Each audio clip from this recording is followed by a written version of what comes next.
नमस्कार दोस्तों, जो बात हमने आपको पिछली वीडियो में कही थी वही अब सच्चाई बनकर सामने आ रही है। आर्थिक पैकेज को लेकर हिमाचल प्रदेश का मामला प्रधानमंत्री कार्यालय तक पहुंच चुका था और इस पर औपचारिक कार्रवाई अब शुरू कर दी गई है। पीएमओ ने इस पूरे विषय को वित्त मंत्रालय और वित्तीय सेवाएं विभाग को भेज दिया है।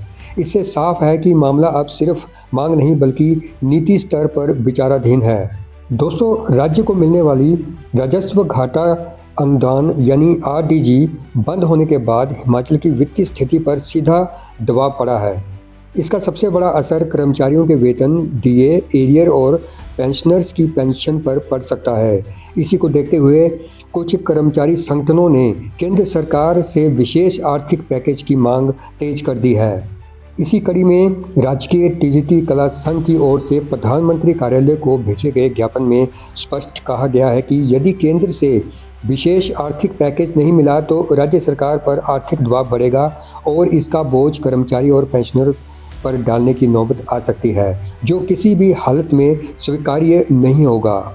इसमें गौर करने वाली बात यह है कि कोरोना काल में कर्मचारियों का 18% डीए फ्रीज कर दिया गया था और 3 वर्षों तक 13% डीए भी नहीं दिया गया। आज भी उसका बहुत बड़ा हिस्सा बकाया है।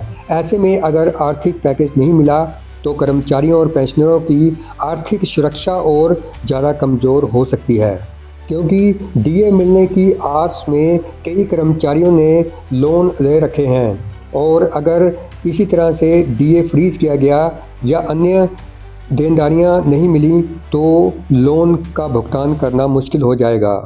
विशेष आर्थिक राहत पैकेज मिलने की स्थिति में राज्यों को कई स्तरों पर राहत मिलेगी।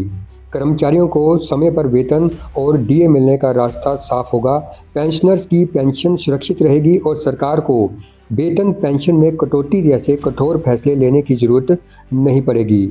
कर्मचारी संगठनों का साफ कहना है कि अगर राज्य में वित्तीय संकट है तो इसका समाधान कर्मचारियों और पेंशनर्स की जेब काटकर नहीं, बल्कि फालतू खर्च और गैर जरूरी योजनाओं पर रोक लगाकर निकाला जाना चाहिए। कर्मचारी और पेंशनर राज्य की रीढ़ है, कोई बोझ नहीं।